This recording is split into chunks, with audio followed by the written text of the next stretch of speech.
نے ایک غلام کو حکم دیا جو جن تھا، اس کو حکم دیا کہ جا سمندر کی گہرائی میں جا اور دیکھ کہ نیچے کیا ہے۔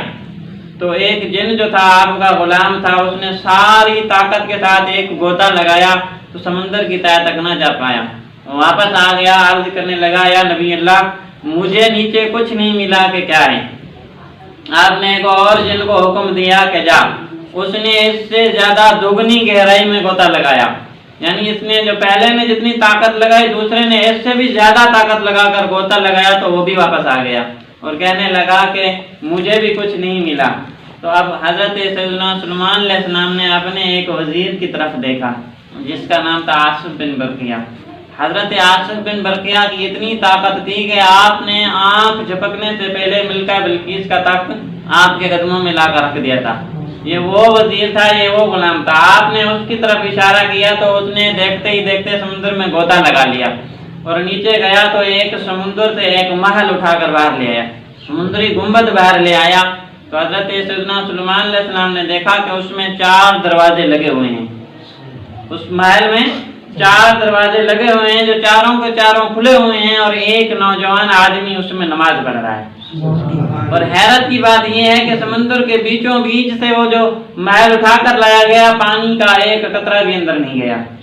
جب وہ محل باہر آیا تو حضرت سیدنا سلیمان علیہ السلام اندر چلے گئے تو وہ نوجوان نماز پڑھ رہا تھا۔ جب نماز سے فارغ ہوا تو آپ نے سلام کیا تو اب اس نے حضرت سیدنا سلیمان علیہ السلام کو دیکھا تو آپ نے اس نوجوان کو دیکھا اور آپ نے پوچھا کہ یہ بتا ادھر کب سے رہ رہا ہے، اس سمندری گنبد میں کب سے رہ رہا ہے؟ تو وہ کہنے لگا کہ میں حضرت سیدنا ابراہیم علیہ السلام کے زمانے کا ہوں، حضرت سیدنا ابراہیم خلیل اللہ کے زمانے کا ہوں، میں اس گنبد میں آیا تب سے میں اللہ کی عبادت کر رہا ہوں۔ تو آپ نے پوچھا کہ یہ بتا کہ تجھے یہ مقام کیسے ملا؟ اور آپ نے اس وقت اس کی عمر کا جائزہ لیا تو 2000 سال اس کو ہو چکے تھے سمندری گنبد میں رہتے ہوئے، 2000 سال سے، پچھلے 2000 سال سے اللہ کی عبادت کر رہا تھا اس گنبد میں۔ تو آپ نے فرمایا کہ یہ بتا تجھے یہ شان کیسے ملی؟ تو 200 سال تک اس کے اندر رہا ہے، یہ تجھے شان کیسے ملی؟ تو کہنے لگا کہ میرے ماں باپ ضعیف تھے، میری ماں نبینا تھی، میرا باپ معذور تھا، 70 سال تک میں ان کی خدمت کرتا رہا ہوں۔ کتنا فرما بردار تھا کہ 70 سال تک ماں باپ کی خدمت کی۔